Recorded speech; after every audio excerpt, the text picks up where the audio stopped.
Fala pessoal, tudo bom? Professor Silvio Bononi aqui, professor de informática para concursos. Nessa aula aqui nós vamos resolver questões da banca Avança São Paulo, Avança SP, como você quiser chamar ela, beleza? Então eu vou resolver com vocês algumas questões aqui e comentando o gabarito dessas questões aqui, aplicando, né, um pouco da teoria ali para você saber o motivo das respostas, legal? Se você está vendo essa aula agora, eu até te sugiro, de repente, né, você tem a lista aí, fazer as questões primeiro para depois assistir a correção aqui. Te garanto que vai ser muito melhor para o seu aprendizado, tá bom? Beleza? Então vamos lá para cima aí resolver as questões da banca.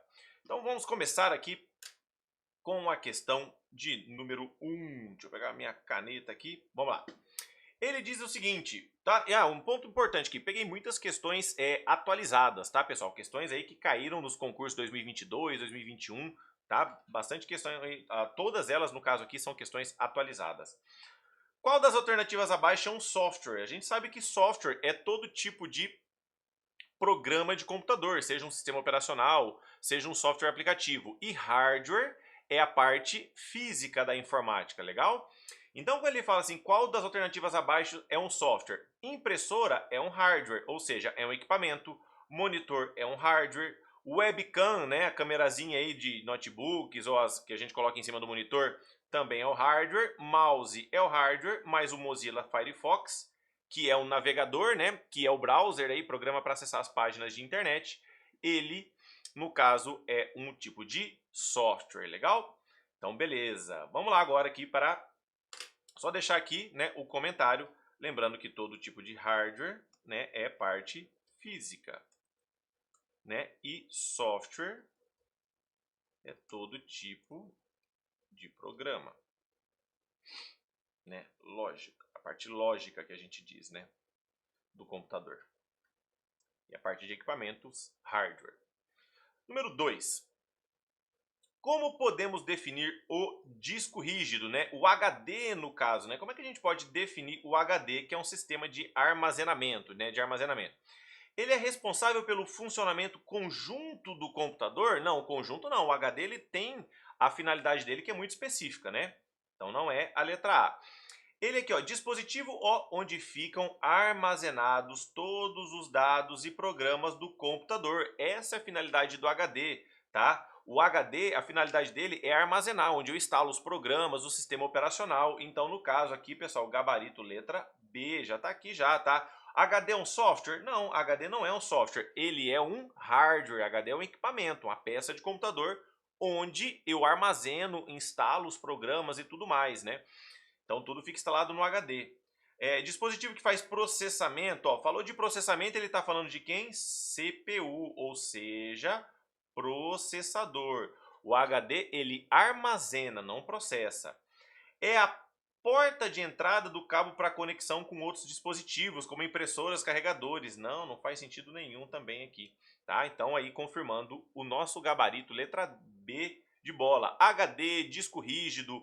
Algumas provas até coloca também assim, ó, HDD, que é o quê? Hard Disk Drive, né? Então o HDD nada mais é do que HD é Hard Disk, certo?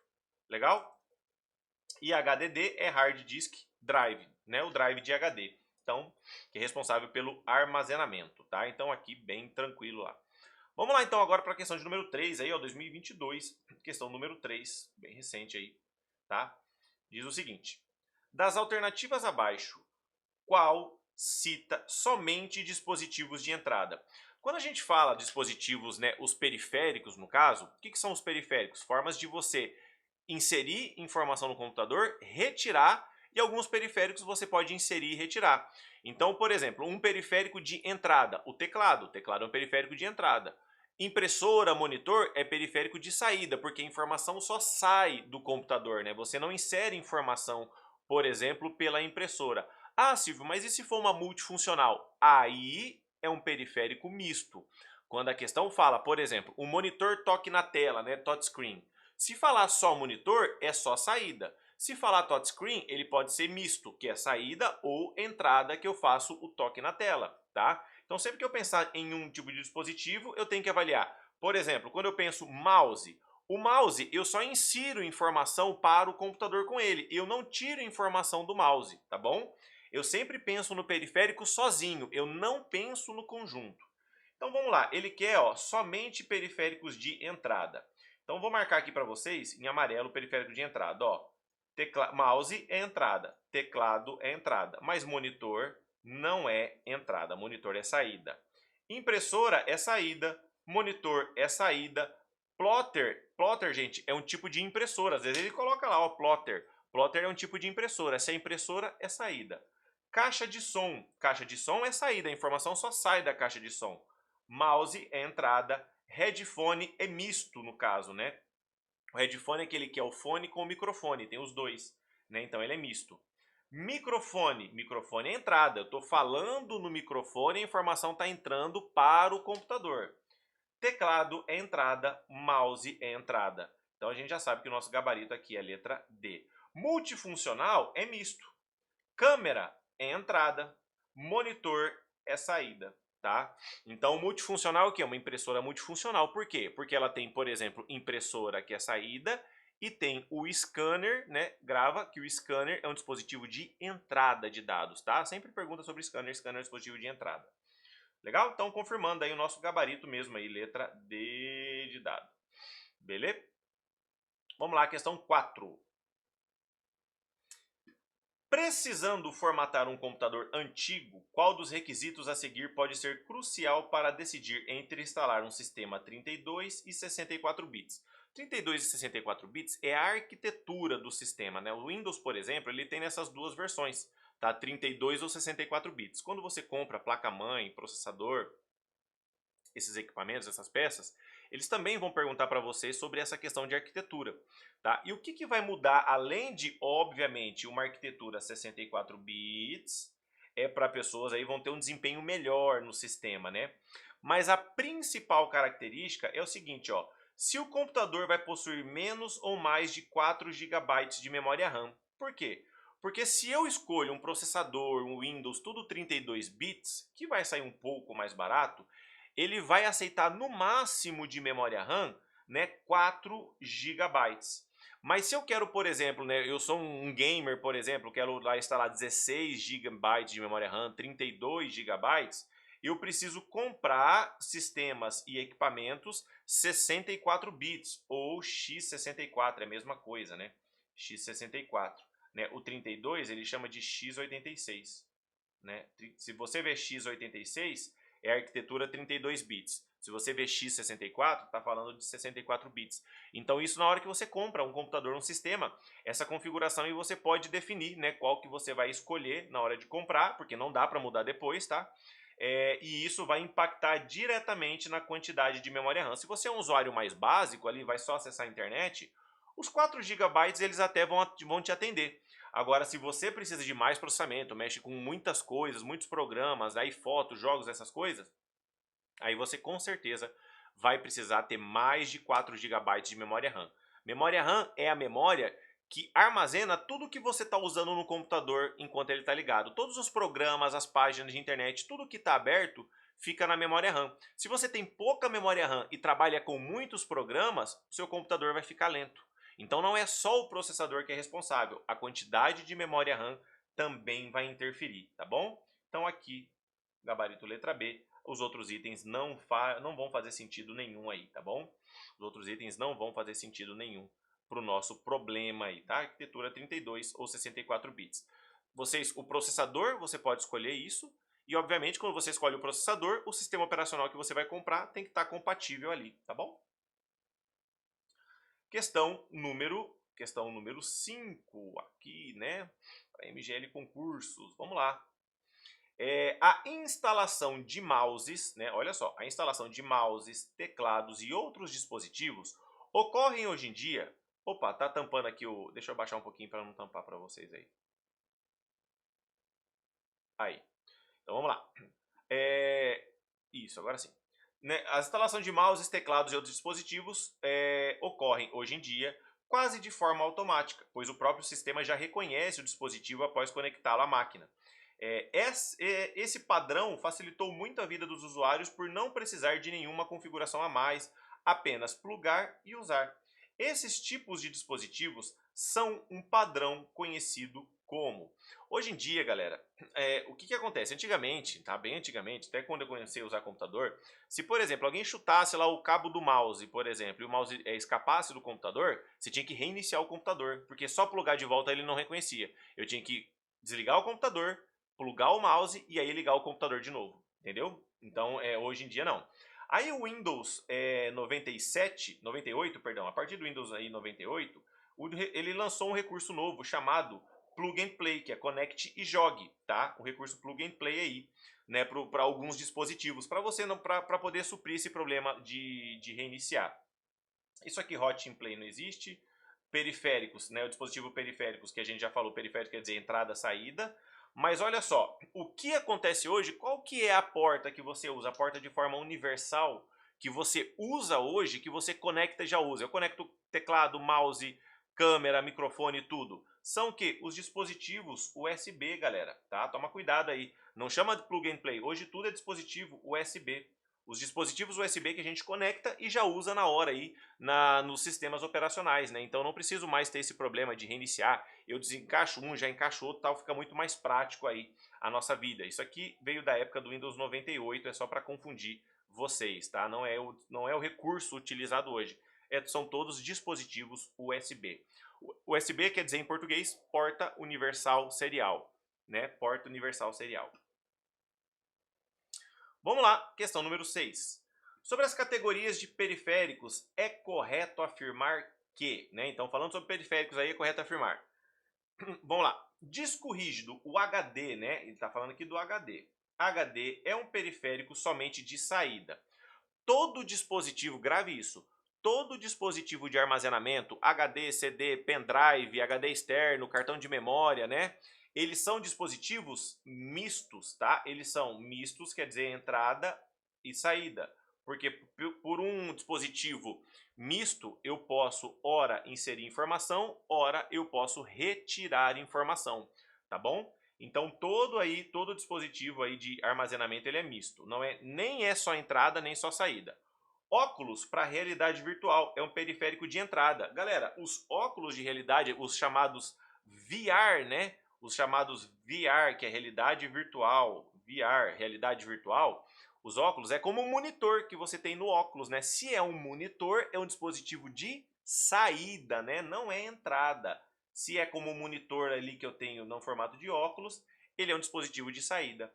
Modem é um periférico entrada e saída. O modem ADSL. Por que ele é entrada e saída? Porque a informação está toda hora entrando e saindo aí no seu sistema. Então, o modem, ele é o nosso gabarito. Legal? Pendrive, ó. Pendrive é dispositivo de armazenamento. Ele fala que é só entrada. Não, a gente viu que dispositivo de armazenamento, ele sempre vai ser misto, né? Sempre vai ser misto. O que é joystick? Joystick é controle de videogame. Controle de videogame. Ele fala que é um periférico de entrada e saída. Na verdade, o joystick ele é só entrada. Por quê? Você está mandando a informação para o videogame. Você está enviando informação. É que nem um teclado de computador, né? Joystick, então, é controle de videogame, tá? A galera normalmente não sabe aí sobre joystick. Tá? E joystick, então, é um controle de videogame. Então, o gabarito nosso mesmo aí ficou a letra C de casa, tá bom? Beleza. Tomar um café, que não é café. Vamos lá. Questão número 7.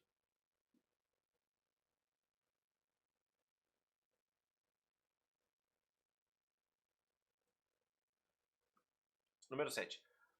Quais sistemas computacionais possuem hardwares e softwares? Não, perdão. Os sistemas computacionais possuem hardwares e softwares. Analise a alternativa abaixo. Qual deles representa somente hardware? Ou seja, qual deles representa somente equipamento, né? Vou pintar aqui de novo para ficar melhor. Então vamos lá. Equipamento vai ficar em vermelho. Equipamento é hardware. Perdão, equipamento vai ficar amarelo. O que não for equipamento, ou seja, o que não é hardware, é software. Então teclado é hardware, mouse é hardware, teclado é hardware, né? Driver não é hardware, tá? Driver não é hardware. O driver é o sistema, né? Quando, por exemplo, eu instalo uma nova impressora no meu computador, né? Comprei uma impressora na loja e instalei. O sistema vai precisar que eu instale o driver da impressora, que é a linguagem para o sistema operacional entender. É um sistema da impressora para que o Windows, por exemplo, entenda, interprete a impressora e possa imprimir os arquivos para você. Tá? Então, driver está relacionado a software. Tá? Drive sem R, aí está relacionado a hardware. Tá? O drive de CD, que é onde eu coloco o CD. Quando driver com R está relacionado a software. Porra, tem essa diferença? Tem essa diferença. Drive com R é hardware. Drive sem R é hardware. Driver com R está relacionado a software. Impressora, ele é hardware. Aí, ó, agora sim, ó, drive, veja, olha só, veja, drive agora aqui tá relacionado aqui, tá certo? Tá relacionado a hardware e teclado hardware, legal? Se eu pensar aqui, ó, ele quer apresentar somente hardwares, né? Se eu pensar aqui, ó, Word, Excel, Paint são programas de, aqui é tudo software, né? Aqui é tudo software. Caixa de som, gabinete, WordPad é software. macOS é um software, Linux, software, tá? Então ele quer alternativas abaixo, né? Somente hardwares. Então temos aí, né, no caso, a letra B, que é o nosso gabarito, tá? Letra B é o nosso gabarito. Vamos lá, questão número 8. Vamos lá, questão número 8. Agora a questão número 8, olha que só interessante aqui sobre a banca, né? Os estilos, ela gosta dessas classificações. Essa questão 2022, essa de baixo aqui também 2022, só que agora ele quer somente softwares, né? Ele quer a alternativa que seja somente softwares no caso, né? Então vamos lá, vamos marcar aqui quem é somente software. Então, ó, pendrive é hardware. Windows é software, Linux, sistema operacional software, Word software, mouse é hardware, Windows aqui. Ele quer só programas de computador. Linux, macOS, teclado, mouse, driver, ó, Word, Excel, Chrome. Então, nosso gabarito aqui é a letra E, tá? A letra E. Porque, ó, na questão 7, ele pediu exemplos somente de hardware. Então, nosso gabarito aqui ficou a letra B, né? A letra B, na questão número 7, tá? Que ele queria somente hardware. Então, impressora, drive e teclado são só tipos de hardware, tá? Tá relacionado a hardware. Agora, no item 8, ele pediu somente software, né? Então, os que eu não marquei com cor nenhuma são tipos de hardware. Então, pendrive, mouse, DVD, teclado, mouse, né, são hardware. E na 8 aqui, ele queria itens que fossem somente de software, ou seja, somente programas de computador. Então, uma o oposto da outra aí, bacana. Duas questões que caíram aí no mesmo estilo, tá legal? Vamos lá agora, né, sobre mais uma questão agora sobre classificação, questão número 9, ele diz o seguinte ali, ó, na questão número 9, ele fala lá, ó, é um exemplo de sistema operacional, assinale a alternativa correta. Agora ele quer um exemplo de sistema operacional. Gente, o Word é um sistema operacional? Não. Quem que é sistema operacional? Windows, Linux, o macOS, por exemplo, né? Aí a gente, nosso gabarito aqui, ó, por exemplo, o Word não é um sistema operacional, o Word é um aplicativo de texto. Google, né? Google aqui ele está falando só da marca, então aqui não é sistema nenhum. Google não é um sistema operacional, tá? Mozilla Firefox é um navegador e Java é uma linguagem para programar. Linguagem é para construção de páginas de internet, de programas de computador, tá? Java. Agora, Android, o sistema Android, por exemplo, dos celulares Samsung, ele é um sistema operacional, assim como o sistema da Apple, que a gente chama de macOS. Na verdade, da Apple é o iOS, né? iOS, que é o do celular, e o macOS, que é dos MacBooks, né? Então, iOS, né? O Windows, o Android, Linux, né? São todos exemplos aí de sistemas operacionais, né? Sistemas operacionais. Tem outro sistema chamado Unix, é um sistema operacional também. Unix, tá? Sistema também. O DOS, né? O MS-DOS, que é o Microsoft DOS, MS-DOS, é um sistema operacional. Então, alguns exemplos aí de sistemas operacionais. Alguns exemplos de sistemas operacionais. Muito bem, então gabarito letra C, número 10. Um funcionário acessa a pasta documentos, né? Então ele acessou a pasta documentos no Windows 7. Olha só, ele está falando sobre, a gente está no Windows 11, a questão ainda é 2022 falando de Windows 7. Dentro da pasta documentos, ele seleciona uma outra pasta, que é chamada de relatórios 2021. Deixa eu fazer aqui para ajudar vocês, vamos fazer assim, ó. Espera aí, se acalmem, se acalmem, se acalmem. Vamos lá, lá, agora sim. Então vamos lá. Então dentro da pasta documentos, então ó, primeiro ele acessou a pasta documentos. Depois dentro da pasta documentos ele acessou a pasta relatórios 2021. Legal. No qual há diversos arquivos do Word e Excel. Então dentro da pasta de relatórios tem arquivos do Word e Excel. Com a pasta relatórios 2021 selecionada, ele aperta a combinação, não, então ele selecionou a pasta relatórios 2021 e apertou as teclas Ctrl X. Ctrl X é a função de recortar, tá, galera? Recortar, não esqueça. Com os três principais, Ctrl C copia, Ctrl X recorta e Ctrl V cola. Então, Ctrl X recortar é igual remover, tá? Eu estou movendo de lugar, não estou copiando. Em seguida, ele acessa a área de trabalho, né, o desktop, e usa o Ctrl V, que é colar. Então, aqui é o colar, né? Usou o Ctrl V, que é o colar. Essa banca ela gosta muito de atalhos de teclado, tá?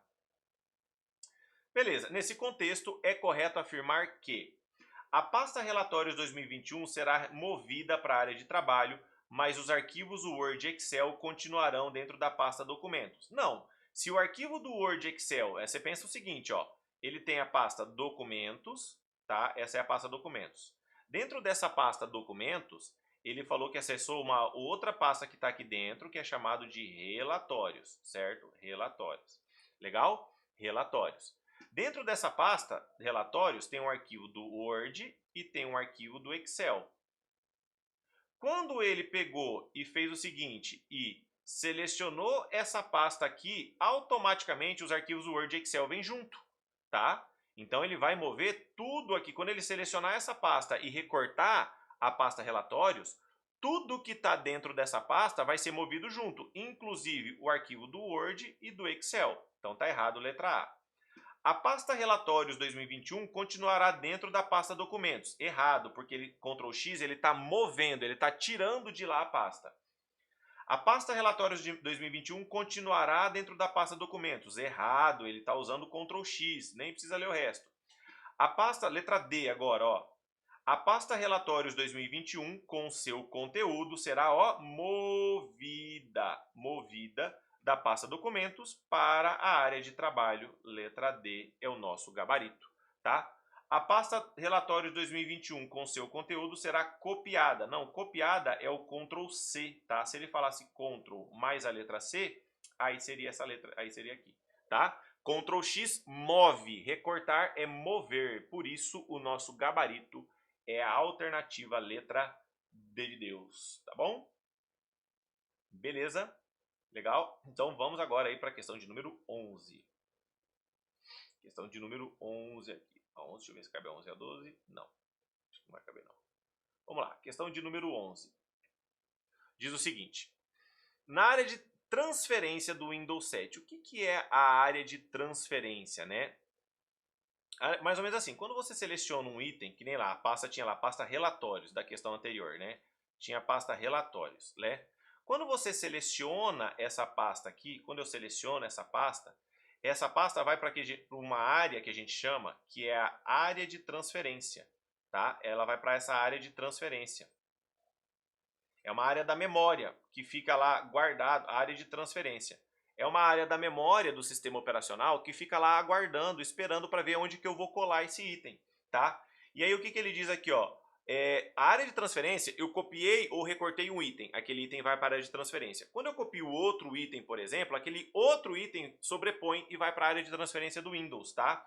No caso, então, eu posso dizer, então, cada novo item que eu copiar, ele vai sobrepondo, só vale o último item que eu copiei ou recortei? Isso. Só vai ficar na área de transferência o último item que você copiou ou recortou para colar depois. Só fica o último. Então eu posso dizer aqui que dentro na área de transferência eu só posso copiar ou recortar um item por vez, tá? Um item por vez, porque todo item que eu copiar novo, ele vai sobrepor lá na área de transferência, tá bom? Vamos lá agora aqui então, questão número, os outros itens aí não vão fazer sentido. Ah, não faz, não existe atalho.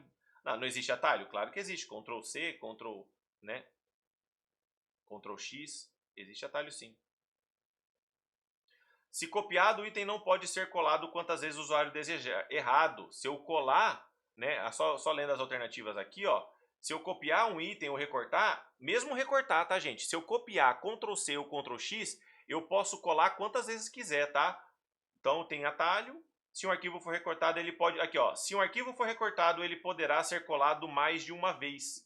Cara, isso aqui tá errado, tá? Esse gabarito da letra D aqui, ó, toma cuidado. Por quê? Porque a banca considerou letra A como alternativa. Só que ele diz aqui, ó, se um arquivo recortado, ele poderá ser colado mais de uma vez. Tá certo isso aqui. Isso aqui tá certo, tá? Então, mesmo um arquivo recortado pode colar mais de uma vez. Então, essa questão, provavelmente, aí não sei se entraram com recurso na época aí, mas ela poderia ser anulada. Ela tem dois gabaritos corretos. Pode-se copiar ou recortar mais de um item por vez? Não, mais de um item por vez não. Tá? Tem que tomar cuidado. Essas bancas aí, normalmente, às vezes acontece esse tipo de erro aí. Tá? Mas aí a gente teria que ir na resposta mais óbvia, né? O duro é que as duas são bem óbvias. São bem óbvias. Porque quando eu falo da área de transferência, tem um ponto para você, uma observação que você pode anotar, é que os aplicativos Word e Excel, você consegue armazenar vários itens na área de transferência, tá? Você consegue armazenar vários itens na área de transferência. Então, então tem que só tomar cuidado aí. Mas no Windows não, um item por vez. No sistema operacional, como ele está falando no Windows, é um item por vez. Vamos lá, número 12. Número 12 aqui, ó. Das alternativas abaixo, assinale a que corresponde a um nome que pode ser atribuído a uma pasta no Windows, tá? O que ele está falando aqui? Quando você vai dar nome a arquivos e pastas, existem alguns caracteres, alguns caracteres que você não pode usar como nome da pasta, tá? E ele quer saber aqui qual que eu posso, no caso, usar como nome de pasta, tá? Qual que eu posso usar como nome de pasta aqui. Então vamos lá. Quais caracteres que não pode? Ó, por exemplo, a interrogação não pode usar. Asterisco não pode usar em nome de arquivo, né? Dois pontos não pode usar, né? O barra não pode usar. Pegou o E junto ali, mas é só o barra, tá? A letra foi sem querer aí. Então, por exemplo, barras você não pode usar. Asterisco não pode usar. Os pontos aqui eu não posso usar. Maior, menor, dois pontos, que nem ele está falando ali. Aquela barra que é reta, né? Tem uma barra do Windows ali do teclado que é reta, também não pode usar. Então esses itens aí você não pode colocar como nome de arquivo, tá bom? Como nome de arquivo aí. Mas, perdão, só um detalhe aqui, ó. Um engano meu aqui. Pera aí, aqui, ó. Pera aí que eu me enganei num ponto aqui. Na verdade aqui, ó. Na verdade aqui, ele fala qual pode ser atribuído. Na verdade o que pode ser atribuído, ó, exclamação não pode, certo? Barra não pode, asterisco não pode, aqui. Dois pontos, né? Dois pontos é que pode. Dois pontos pode. Então vamos lá. Quais itens não podem ser como nome? As barras, né? Dos dois jeitos, asterisco, interrogação, exclamação, o símbolo de maior, menor e essa barra reta aqui, que tem, cada teclado vai estar em um lugar, mas é uma barra, né, só reta aí do sistema, ela fica uma barra bem assim, tá? Essa barra não pode, tudo bem? Esse item aqui não pode ser usado como nome de arquivo, tá bom? Os outros itens podem ser usados. Então, dois pontos é o gabarito que pode ser usado aqui, legal? Dois pontos é o gabarito que pode ser usado. Muito bem. Então, gabarito letra C. Ah, pode usar ponto, underline, números, né, cedilha, isso aí tranquilo, né? Hífen, sem problema. Aspas pode usar também, tá? Esses itens aí pode usar em nome de arquivo. 13.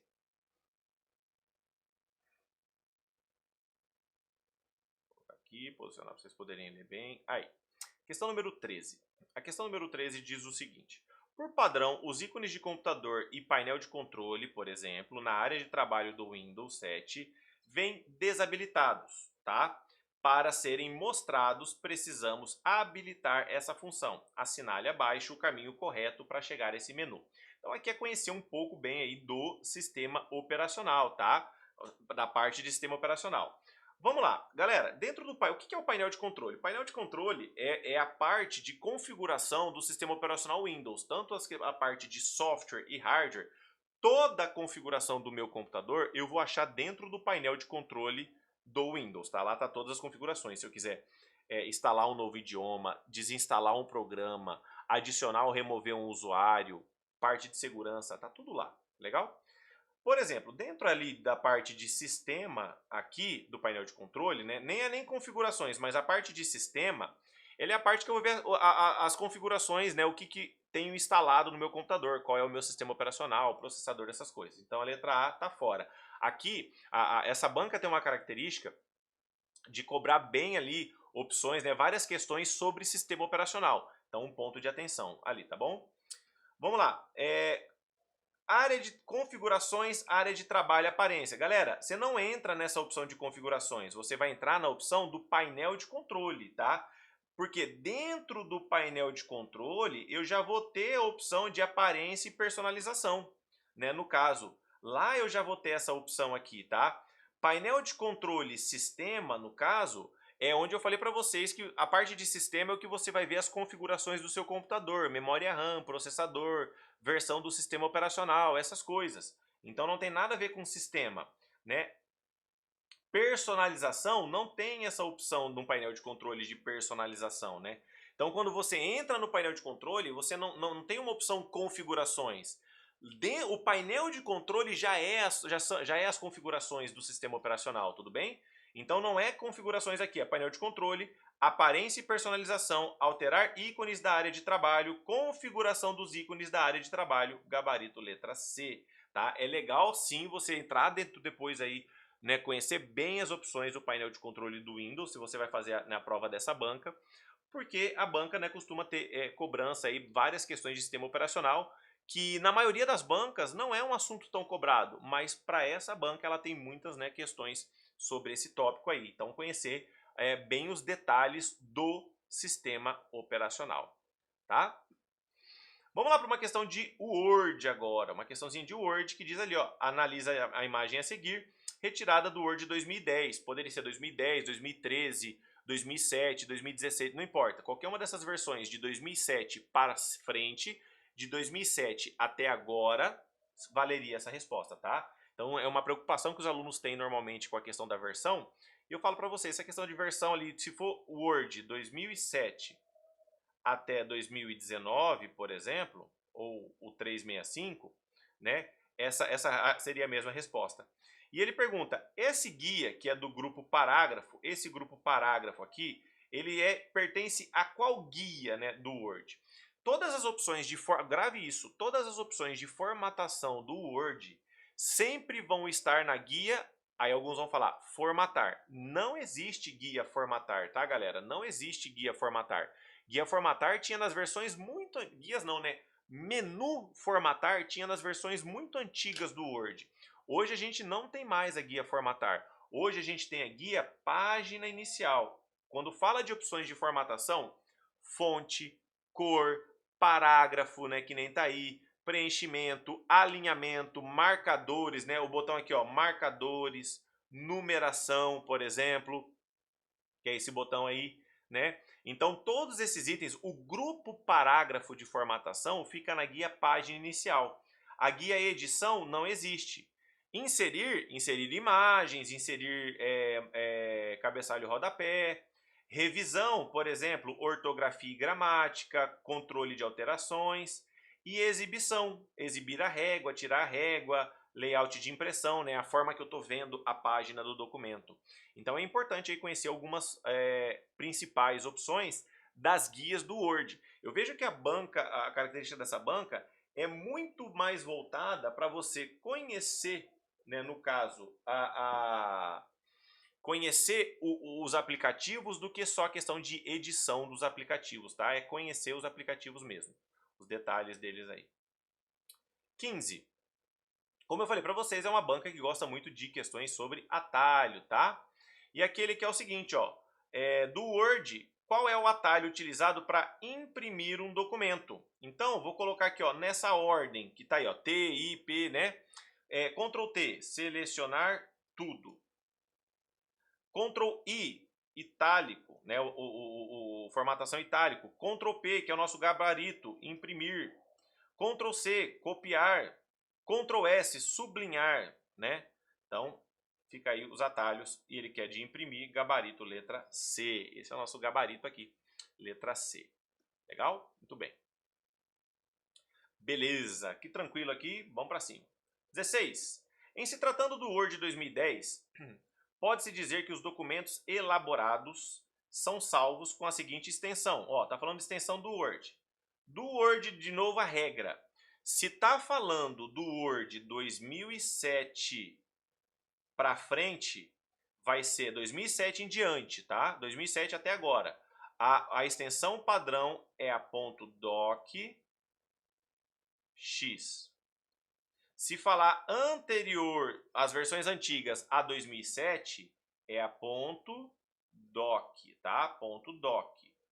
Legal? Beleza? Tá? Então, o Word 2007, 2010, 13, 16, tudo mais, quando ele vai salvar padrão, ele salva com a extensão docx. Se o usuário quiser, ele pode escolher o .doc, tá? Mas aqui, nesse caso, o gabarito que ele está falando padrão do Word aí 2010, letra A. Tá? O doc é se eu quiser, PDF se eu quiser, RSS é um tipo de distribuição, né? RSS não é para o Word, TXT é do bloco de notas, mas o Word, se você quiser, você pode salvar como TXT também. Mas formato TXT é o bloco de notas do Windows, tá? Bloco de notas do Windows.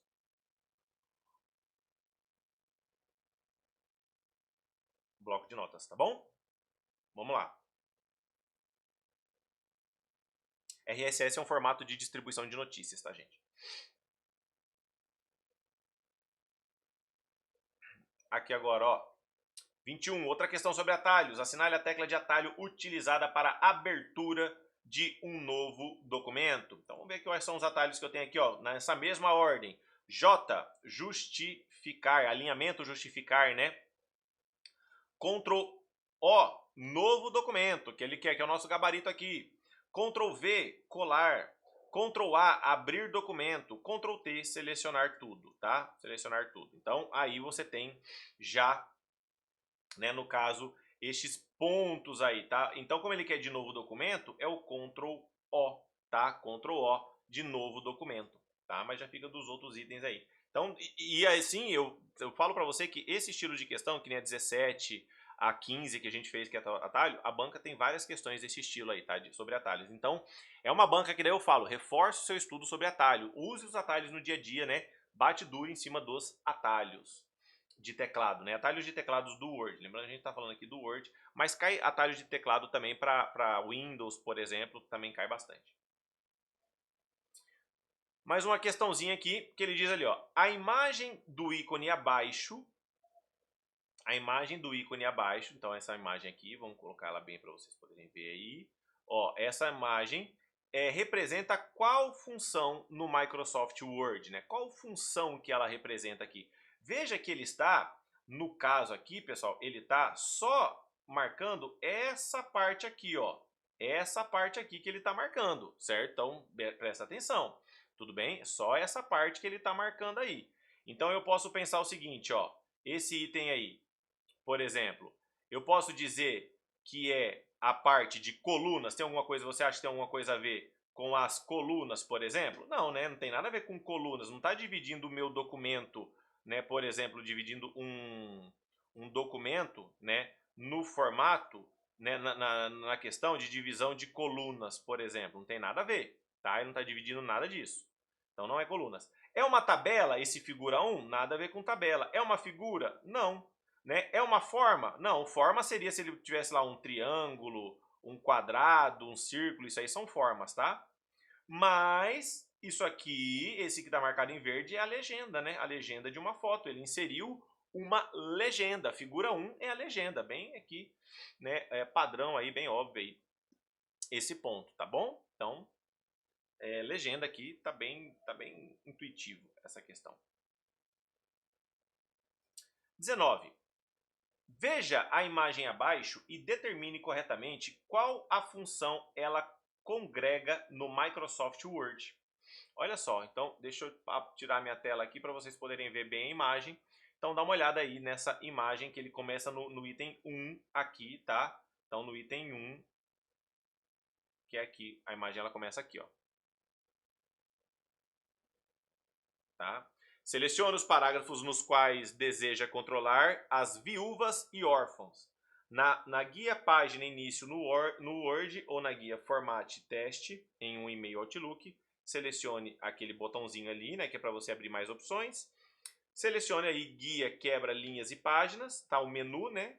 Aí a impaginação, selecione controle Widow Orphan, né? E selecione OK. E ele quer saber o que vai acontecer aí. Não sei se você já ouviu falar sobre controlar linhas órfãs e viúvas, né?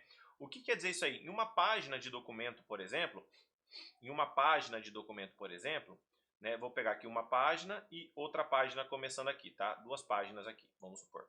Ele não vai deixar que uma linha fique sozinha aqui, por exemplo, né? Nem vai deixar que essa linha termine uma outra parte do parágrafo aqui. Se essas duas linhas fazem parte do mesmo parágrafo, ele vai manter essas duas linhas juntas, ou as duas aqui em cima, ou as duas aqui embaixo, tá? Se é do mesmo parágrafo. De um ou de outro jeito. Por quê? Para que elas não fiquem, né, o que a gente chama de linhas órfãs e viúvas, tá bom? Então, quando você usa esse controle aí, o Word faz essa organização automática para você, tá? Ele faz essa organização automática para você. Então, aqui é o controle de linhas órfãs e viúvas. Então, aqui é o gabarito letra C, tá? Gabarito letra C.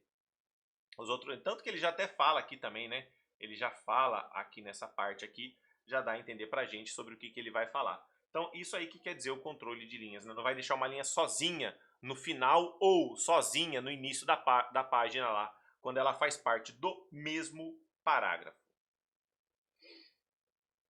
Vamos para uma questão de Excel agora? Vamos dar uma olhadinha na questão de Excel? Então, olha só. Então, tem aqui uma questãozinha do Excel, que tem uma tabela, né? Então, a gente tem uma tabela aqui, né? Coluna A, tal, beleza? E ele fala, ó, tendo como base a coluna A, né? Tá aqui a coluna A. Acima, qual será o retorno aplicando qual função?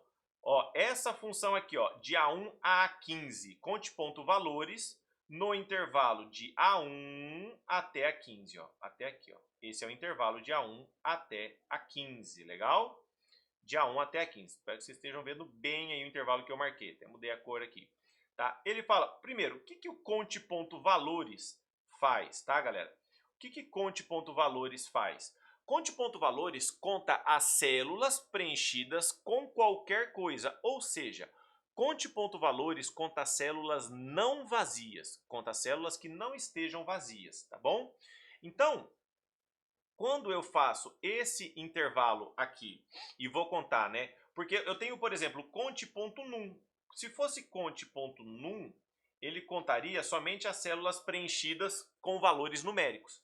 Como é conte.valores, conta as células preenchidas com qualquer coisa. Então, no intervalo de A1 até A15, quantas células eu tenho preenchidas com alguma coisa? Então, eu tenho aqui, ó 1, eu estou contando célula por célula. 2, 3, 4, 5, 6. Aqui estratégia também, a linha 12, eu vou contar essas células. Então eu tenho 6 células preenchidas com qualquer coisa. Então gabarito letra C.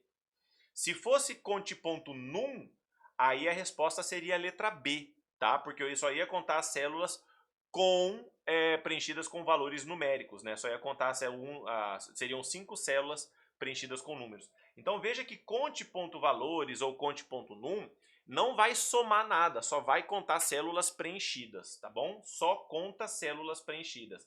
Então é o intervalo de A1 até A15, tá? Intervalo de A1 até A15. Então 6 células, 6 quadradinhos, 6 gominhos preenchidos ali, como você quiser chamar.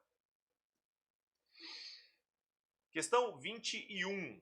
O Microsoft Excel é conhecido pela grande quantidade de funções que podem ser usadas para montar uma planilha, né? A função, ó, outra conte aqui, ó, conte.c. A função conte.c, pessoal, tá? A função conte.c, ela tem a seguinte estrutura. A função conte.c, ela tem a seguinte estrutura. Sempre vai ser igual conte.c, vai ter um intervalo, ponto e vírgula, critério, né? Ponto e vírgula, critério. Então, sempre na função conte.c, você vai ter sempre um intervalo, ou seja, se é conte, a gente viu conte.valores agora. E a gente viu que a função conte é de contar células. Conte.c vai contar células também, mas vai contar as células que atendam a esse critério, tá? Que vão atender o critério. Então, eu vou colocar uma condição. Por exemplo, vai contar todas as células preenchidas com valor maior do que 2. Vai contar todas as células preenchidas com valor menor ou igual a 5. Entendeu? Vai contar todas as células preenchidas com a palavra estratégia. Quantas células estão preenchidas com a palavra estratégia dentro de um determinado intervalo? Legal? Então é isso que você vai ter lá dentro, lá, tá bom? É isso que você vai ter. Então nesse caso aqui, ó, quando eu olho, né, conta as células que contêm a palavra C? Não, não faz sentido, nada a ver. Conta o número de células com palavras, né? Não. Conta as células com palavras? Não, não está contando com palavras. Células de uma coluna? Não. Sempre vai contar células de um intervalo, não de uma palavra, de colunas, né? Células de uma tabela? Não, células de um intervalo, tá? O termo correto é contar células de um intervalo. Porque intervalo é isso aqui, ó. Isso aqui é um intervalo, por exemplo. Ó, se eu vou pegar essa planilha como exemplo aqui, ó, pra gente fazer. Essa planilha aqui, ó. Se fosse aqui, por exemplo, assim, ó, igual conte.c no intervalo de A1 até A15, por exemplo, ponto e vírgula, critério. Critério maior que 3. Nesse caso, eu vou contar no intervalo de, opa, aqui, ó, no intervalo de A1 até A15, que é esse que está marcado em verde, quantas células estão preenchidas com valor maior do que 3? Maior, só pode valer maior que 3. Esse aqui, ó, esse não é maior que 3, esse não é, esse não é. Esse aqui é maior do que 3. Esse aqui é maior do que 3. Então, quantas células estão preenchidas com valores maior do que 3? 2. Só tem 2 células preenchidas com valor maior do que 3, né? Isso aqui não vai valer. E o resto aqui não, né, tá vazio. Então, a resposta para esse aqui, se fosse um conte.c, seria 2 células estão preenchidas com valores maior do que 3, que é o meu critério, né? O meu critério aqui, que é a minha condição, que eu inventei da minha cabeça aqui. Tá? Então, no caso aqui, a 21 vai contar o número de células que atendam a um critério. É a nossa alternativa correta sobre a função conte.c, que é o que ele quer saber aqui, né? Para que serve essa função. Beleza? Legal? Vamos lá? 22, tá? 22 diz ali o seguinte.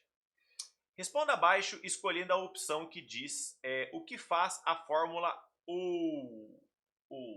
Galera, a fórmula OU, se você já estuda um pouquinho de raciocínio lógico, você já deve ter visto já as condições E e OU. Aqui é muito parecido com o raciocínio lógico. Quando que o E vai trazer verdadeiro? Quando todos os itens forem verdadeiros. Quando que o OU vai trazer verdadeiro? Se pelo menos um item for verdadeiro. Assim, ó. Por exemplo, ó, função E primeiro, já fica já de brinde aí a função E. Se eu ponho assim, ó, 2 maior que 1, 3 igual a 5, ponto e vírgula, 2 maior que 4. Então, o que eu, ó, eu vou pegar esse mesmo aqui, está aparecendo aí, tá? Vou pegar esse mesmo e vou fazer aqui para a função OU. A função E, a função E e OU traz respostas verdadeiro e falso. A função E só vai trazer verdadeiro quando todas as condições dela forem verdadeiros. Então, E 2 maior que 1 é verdadeiro? Verdade. 3 igual a 5? Não, 3 não é igual a 5, então isso aqui é falso. 2 é maior que 4? Não, 2 não é maior que 4, é falso. Então a resposta dessa função aqui é falso. A função e só traz verdadeiro quando todos os argumentos forem verdadeiros. Todos têm que ser, todos.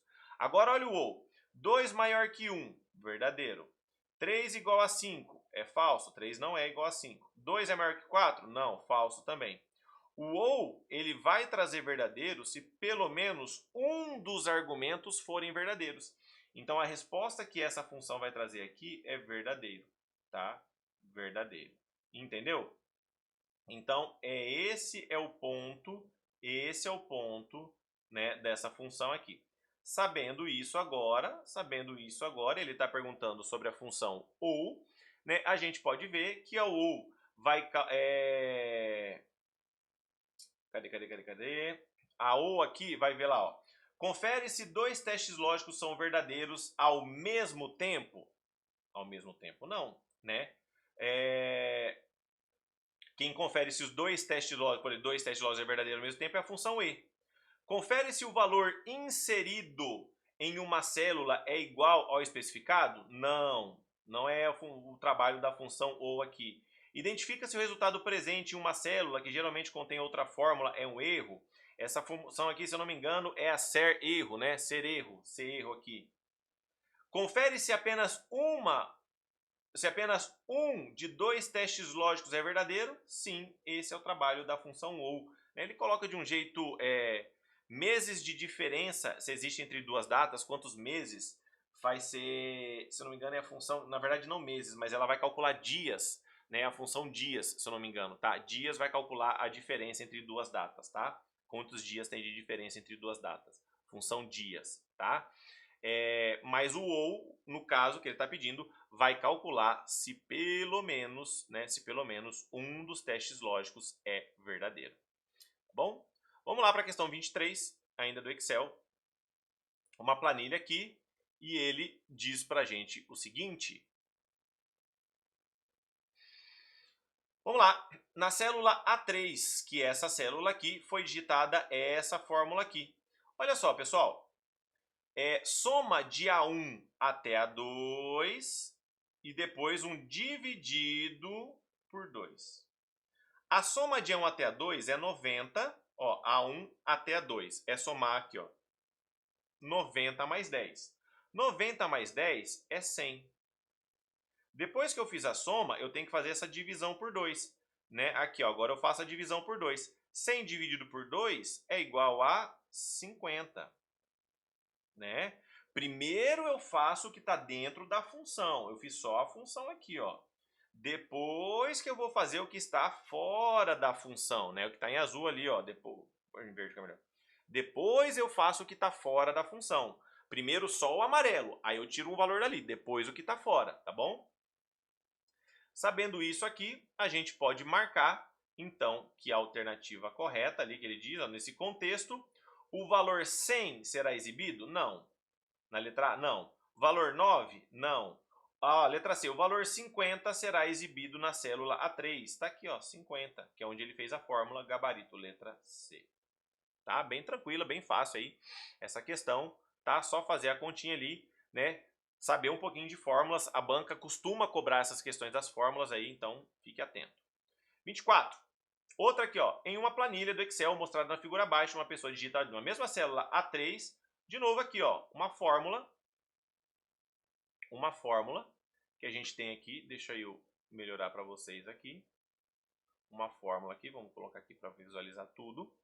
E aí ele fala aqui, ó, agora a mesma coisa, ó. A gente tem aqui a função, que é aqui, e fora da função eu tenho outra conta aqui, tá? Vezes menos 2, legal? Primeiro eu faço do amarelo, que é somar o quê? A1, né? A1 mais A2. Primeiro isso aqui, ó. A1 mais A2, que é 10 mais 20. 10 mais 20 é 30. 30, né? Asterisco, vezes menos 2. 30 vezes menos 2. 30 vezes menos 2, 2 vezes 3, 6. Como é negativo, vai ser menos 60. Então, o resultado que eu vou ter aqui nessa célula A3 é menos 60. Né? Tem menos 60? Tem gabarito letra D. Beleza, só mais uma aí pra gente fazer uma continha. Esqueça que é asterisco, né? Asterisco é multiplicação e barra é divisão, né? Aí a gente tem mais e menos e potência, né? Acento circunflexo quer dizer potência. 25. Uma questão agora sobre segurança da informação, né? Ele diz ali pra gente, então, na questão número 25. Aqui, galera, minha dica minha dica para vocês aqui rapidinho, tá?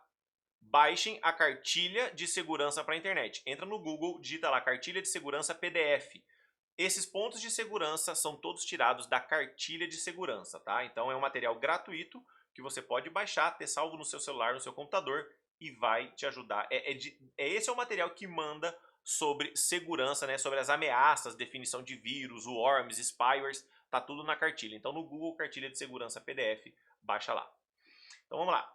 Um servidor público monitorando o seu e-mail profissional nota a chegada de uma nova mensagem na caixa de entrada do seu correio eletrônico, cujo assunto é notificação para comparecimento em audiência judicial. O remetente do endereço notificações@justiça.com apresenta-se como representante da Justiça Federal e no texto em tom alarmista, com diversos erros de ortografia e gramática. Acho que foi uma cópia errada aqui. O destinatário, força, né, no caso, o destinatário a confirmar presença em um julgamento, o que, se não for feito, fará com que ele seja condenado no processo. Para isso, o servidor deve clicar no link. Então ele tem que clicar, o servidor deve clicar em um link da mensagem, né? O e-mail possui ainda um arquivo anexo em formato PDF, que, segundo a mensagem, contém o despacho do juiz. Galera, essas definições, né, são bem objetivas aqui. A banca ela pede isso de maneira muito objetiva, tá? Se ele falasse só sobre e-mails que você está recebendo em quantidade, mas não pediu para receber, sabe, propagandas, esse tipo de coisa, seria spam. Se ele falasse sobre algum arquivo seu que está sendo infectado, seria vírus. Se a questão falasse sobre sequestrou os dados do usuário, pediu resgate, aí seria ransomware, né? Pirataria, nada a ver. Mas, aqueles e-mails que você recebe de bancos pedindo para atualizar sua conta, às vezes você recebe um SMS de celular, esses itens que você costuma receber, aí, tá? É o que a gente chama de phishing. Phishing vem de pesca, ou seja, ele te joga uma isca que é um e-mail de conteúdo alarmante para você e pede para você clicar num link falso. Eu te joguei uma isca e falo, clica aqui porque eu preciso que você faça esse processo. Então o phishing é isso, você recebe uma isca, né? No caso aí você recebe um conteúdo falso, um site falso para clicar nele, tá? Então essa definição da questão 25, ele está falando de phishing. Então é muito importante que vocês tenham atenção, tá? Atenção aí. Legal?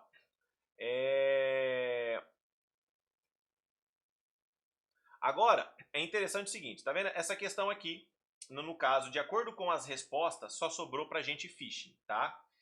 E aí, eu acho interessante porque essa prova, essa mesma, deixa eu ver aqui, essa mesma questão, olha só agora aqui na 22. Acho que eu repeti a mesma questão, né? Deixa eu ver. Não, uma questão diferente. Olha só na 26 agora. Na 26, perdão. Dá uma olhada na 26. Parece muito igual. Ele fala lá, um servidor público monitorando seu e-mail, nota a chegada de uma nova mensagem na caixa de entrada do seu correio eletrônico, cujo assunto é notificações para comparecimento em audiência judicial. O remetente do endereço, tarará, tarará, tarará, apresente-se como representante no texto de tom alarmista, com diversos erros, tarará, tarará. E a presença de um julgamento que, se não for feito, fará com que ele seja condenado. Para isso, o servidor clica no link da mensagem. Mesmo enunciado, certo? Mesmo enunciado que a questão anterior, tá?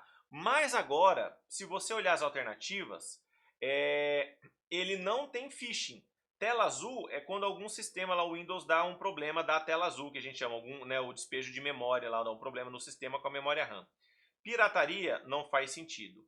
O que é keylogger? Keylogger é uma ameaça que monitora o que você digita no teclado. Ele falou alguma coisa sobre digitar algo no teclado? Não.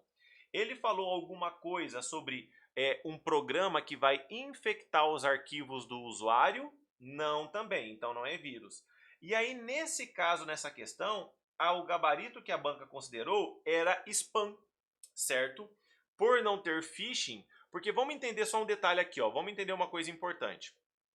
Quando eu digo, o que é o phishing? Phishing é a isca, é um e-mail que eu recebo, né, de alguma entidade supostamente conhecida pedindo para eu clicar num link de um site. Isso é o phishing. Qual é a definição de spam? Mensagem recebida em quantidade não solicitado pelo usuário, ou seja, e-mails que recebi que eu não solicitei para receber. Então veja, normalmente os e-mails de spam normalmente são de propagandas, tá? Ah, pode vir um vírus ou não? Pode ser, mas normalmente as questões relacionam como propagandas. A banca aqui, Avança SP aqui, é uma banca relativamente meio controversa com alguns pontos, a gente já viu em outras questões. Mas nesse caso, como não tem phishing, eu vou, e ele está falando de e-mail, né, de um e-mail aleatório aí, só sobrou para mim a opção de spam, tá? Então, com banca a gente não se discute, se adequa para ganhar o ponto. Então, nesse caso, só sobrou para a gente o mais... Aqui não tem uma outra opção parecida, tá? Como a prática que ele está falando aqui, ó, como a prática ele está falando aqui ó, que nem ele fala aqui, ó, e-mail recebido do servidor poderia ser classificado como spam, uma mensagem que eu não pedi. Se você ver a 25, ele diz ali, ó, a técnica usada no e-mail, então aqui ele já está falando de uma técnica, entendeu? Não está falando, porque spam é uma classificação de e-mail, né? Então a técnica é do phishing, no caso, mas eu posso classificar esses e-mails de phishing também, né? Eu posso classificar eles como spam, tá? Posso classificar os e-mails como spam, que são mensagens indesejadas que eu não pedi para receber.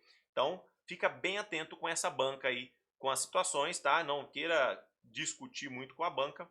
Esse é o gabarito que ela deu aí já oficial dessa questão. Mas faz sentido, se a gente, né, vendo essa questão de técnica de e-mail, classificação, faz total sentido, tá bom? Vamos lá, chegando aqui quase na reta final. 27. No que se refere ao mecanismo de busca da internet do Google, a colocação de uma frase entre aspas é capaz de realizar a seguinte ação. Toda vez que eu faço uma pesquisa no Google e uso aspas duplas entre aquela frase, aspas duplas entre uma frase, e eu estou querendo fazer uma pesquisa exata, tá? Pesquisar algo no Google com aspas duplas, eu quero fazer pesquisa exata. Eu estou pesquisando exatamente aquele termo, do jeito que eu escrevi sem tirar nem pôr, tá? Então, ele vai pesquisar uma frase no idioma atual? Nada a ver. Ele vai pesquisar uma frase exata na ordem exata? Sim, é isso o gabarito. Pesquisa uma frase traduzida contendo apenas uma palavra? Não, não, não. Tá? Tem umas opções para o Google para você pesquisar mais detalhadas, mas não são essas opções aqui, tá bom? Você pode excluir palavras, a gente sabe. Eu posso no Google procurar sobre sites relacionados. Eu posso, por exemplo, procurar palavras que estejam no link do site. Então tem essas opções aí, tá? Mas pesquisa exata sempre é aspas duplas, não é simples, duplas. Vamos lá, questão 28. 28, opa. Vamos lá, 28. Refere-se à prática de enviar uma mesma mensagem a vários destinatários de tal maneira que eles não conheçam uns aos outros. Como que eu mando dentro do e-mail, dos campos de e-mail, né? Eu posso, por exemplo, eu tenho o campo para, né? Ou melhor, vou até colocar assim, vai ficar melhor. Quais são os campos que eu tenho no e-mail? Eu tenho para, eu tenho com cópia e eu tenho com cópia oculta. São os campos que eu tenho no e-mail. Quando eu coloco os nomes, eu ponho o e-mail lá, o e-mail A, cada letra é um e-mail, B e e-mail C. Se eu mandar e-mail para 3 pessoas, né, o e-mail A, B, C, e colocar todos eles no campo com cópia oculta, um não vai saber do outro. É que nem uma lista de transmissão do WhatsApp. Você sabe que está numa lista de transmissão, mas se eu mandei só para você ou para mais 1000 pessoas, você não sabe. Então, lista de transmissão no WhatsApp, né, por exemplo, é a mesma coisa que cópia oculta. Então, quando eu quero mandar uma mensagem para várias pessoas de uma maneira que uns não conhecem aos outros, eu tenho que mandar como cópia oculta. Porque se eu coloco o e-mail deles no para ou no com cópia, aqui é que nem um grupo de WhatsApp. Um pode ver o endereço do outro. Todo mundo sabe de todo mundo, tá bom? Para e com cópia, um pode ver o endereço do outro. Mas quem está no com cópia oculta, ninguém sabe. Nem eles mesmos que estão lá dentro. 29, vamos lá. Questão 29 diz ali, ó. Para a interação do usuário de internet com as mais variadas páginas da web existente. Nesse sentido, são exemplos de navegador de internet, né? Ou pode ser chamado também, gente, do browser, né? Browser é o navegador de internet, tá? Anota aí que a palavra browser é o navegador de internet. Ou seja, o Opera é um browser? É, ele quer o que não é browser, né? O Google Chrome, o Chrome é um browser? Sim. O Firefox? Sim. O Safari? Sim. Mas Linux é um sistema operacional, tá? Linux não é um browser. Todos os outros aí são exemplos de browsers, tá? Safari é da Apple, Opera é do Opera mesmo, é nos sistemas Linux, né? Vem muito o Opera, e aí o Google Chrome e o Mozilla Firefox. Vamos lá para a questão 30.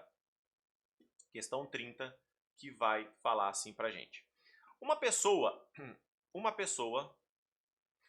ao entrar em um determinado website, nota o ícone do cadeado navegador, ao lado do endereço da página que está visitando, como indicado pela seta no quadrado abaixo. Indique a opção que descreve corretamente o que significa tal ícone, né?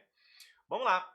Quando eu preciso acessar informações que sejam protegidas aqui no caso, tá? Ou, por exemplo, você vai acessar um site bancário, o site do seu banco, você vai ver esse cadeadinho aqui, tá? Que indica proteção no site, que indica que esse site aí, ele está navegando com a informação protegida, ele vai ter os dados do site e indica proteção nesse site, tá? Então, qualquer site, ele seja público, né, principalmente sites públicos, ele fala aqui, ó, só é permitido para o funcionário da empresa, não faz sentido nenhum essa opção, né? Letra B, significa que o acesso ao site só é permitido a clientes da empresa. Não, todo mundo que acessar esse site, isso é uma característica, né? Se o site tem ou não. Para todos que acessarem o site, se esse recurso tem ou não. Mas então ele vai significar que a conexão entre o navegador e o site, ela é criptografada. Ou seja, que as informações são seguras, tudo bem? Agora, por exemplo, a letra D diz ali, ó, que o site da empresa ele é absolutamente seguro. Isso aqui não existe segurança absoluta dentro da internet. Nenhum site, nenhuma informação, ela é absolutamente segura. Toma cuidado com isso, tá? Nenhuma informação é absolutamente segura. Significa que só é possível visualizar o conteúdo mediante a inserção de login e senha. Não, nada a ver. Tá? Então fica aí mesmo o gabarito letra C. Tá bom? Fica aí gabarito letra C. Vamos lá para a questão número 31. A questão número 31 que diz ali, ó. Complete o texto abaixo. Uma URL. O que é uma URL, pessoal? URL é o endereço único de localização, né? Ou o localizador uniforme de recursos. O URL é o endereço. Se eu pegar isso aqui, ó, tem www.tectudo.com.br barra não sei o que, tarará, tarará, tarará, tarará, até aqui, ó, GHTML. Isso tudo aqui é exemplo, né? Ou seja, todo esse endereço, esse link aqui, é exemplo de uma URL, né? Do começo ao fim aqui, é exemplo de uma URL. Legal? E URL, né? A sigla URL quer dizer o quê? Né? Em inglês quer dizer Uniform Resource Locator, que é o endereço único de o localizador uniforme de recursos, ou endereço único de localização. O URL é um termo bastante cobrado nas provas aí, é importante vocês estarem atentos, tá? Sobre o URL. Legal? Vamos lá para 32, que é uma questão, né? 32 e 33 são questões sobre protocolos de rede, tá? Protocolos, que é um termo abordado aí. Termo mais técnico e importante. Da lista de protocolos abaixo, assinale aquele que é responsável por enviar e-mails. Uma coisa muito legal é que a banca, ela é uma banca bem rasa, então ela te pede o básico sobre enviar e-mails. Então, se eu pegar a lista desses protocolos aqui, eu posso dizer que o POP é para receber e-mails. O IMAP é para receber e-mails também. O TCP é um protocolo de controle de transferência.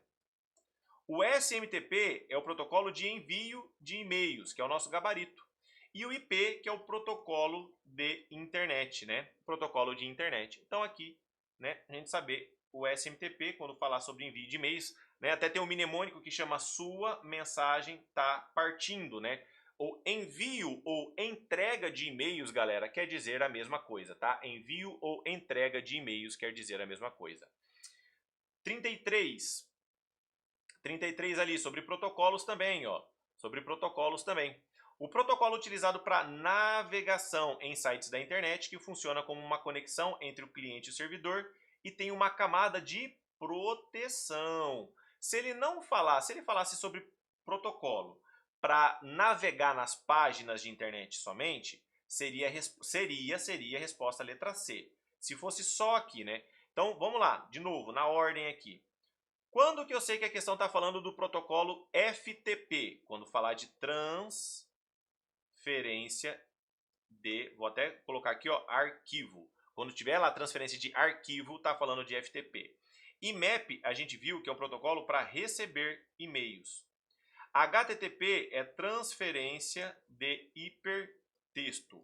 Páginas de internet, páginas públicas, sem proteção. Sem proteção, né? Página de internet pública sem proteção. Legal? Tá? Agora, quando ele fala do HTTPS, é transferência de hipertexto, né? Ou seja, aqui são as páginas, né, protegidas com proteção dos dados, né? Com proteção dos dados, né? E o UTP também é um protocolo de controle de transferência não seguro. Legal. Tá? Então aí a gente tem aí o nosso gabarito letra D de Deus aqui, tá bom? Como ele está falando aí de proteção, fica a letra D. Mas protocolos para acessar as páginas de internet, tanto é letra C como letra D, tá bom? Belezinha, belezinha? Vamos lá agora então para a nossa penúltima questão aqui da nossa aula. Penúltima questão, que é uma questão sobre topologias de rede, né? Topologias de rede. Então, olha só, CircNet não é uma topologia de rede, cíclica também não, né? A ponto não é o nome de topologia de rede, tá? Como que seria o desenho de uma topologia estrela? Eu teria um dispositivo central, por exemplo, ele mostraria, e computadores conectados em volta desse dispositivo. Por exemplo, você tem na sua casa lá o modem da operadora de telefonia. Aquilo é um dispositivo central que está conectando todo mundo à sua volta. Essa é a topologia estrela. Eu tenho um dispositivo central que conecta os dispositivos, impressoras e computadores que estão à minha volta. Se fosse uma questão sobre topologia barramento, ele teria lá um único ponto conectando vários computadores. Essa é a topologia barramento, tá? Um único ponto, isso aqui é o desenho da topologia barramento, conectando os vários computadores. Nesse caso, topologia com conexão de transmissão de dados de forma uniforme, né? Só vai para um lado, é a topologia ring ou anel. Topologia ring ou anel. Tá? Então, mostrando os desenhos aí. A banca, do que eu vi, assim, quase não tem questões de topologia, tá? Acho que eu peguei uma das únicas recentemente aí que caiu sobre topologia. Mas, como eu falei para vocês, é uma banca bem rasa, bem superficial, bem o básico que ele pede ali, tá bom? E a nossa última questão, uma questão do PowerPoint, que ele fala ali, ó. Em se tratando do PowerPoint 2016, em qual guia, ó, de novo, conhecimentos da ferramenta, né? Pode ser localizado o botão para criar um slide novo. Então vamos lá. Guia, ó, ele quer das guias lá em cima. Existe guia ocultar? Não, existe opção ocultar. Existe guia renovar? Não existe guia renovar. Existe guia apresentar slide? Não, existe guia apresentação, que são as características lá de apresentação do seu documento, tá? Agora, a opção para eu adicionar um novo slide, ele está na guia página inicial, porque a guia design existe. Só que a guia design eu vou verificar opções lá do layout, lá uma corzinha diferente, mudar o design mesmo lá do meu documento, tá? Nesse caso eu vou mudar o design do meu documento, tá bom? Beleza? Então dessa forma a gente encerra aqui, né, as nossas questões da banca Avança SP. Então espero que você tenha gostado, espero que você tenha, né, que seja bem útil para você, para sua prova, para você pegar características dessa banca, ver que é uma banca que tem vários conteúdos, mas não são conteúdos aprofundados, mas eu preciso sim conhecer bem as ferramentas para ir bem nessa prova, mas não é uma prova que vai te sugar totalmente, que vai ser extremamente pesada, uma prova que você vai dar conta sim de poder gabaritar informática na sua prova, tá bom? A gente se fala no próximo vídeo.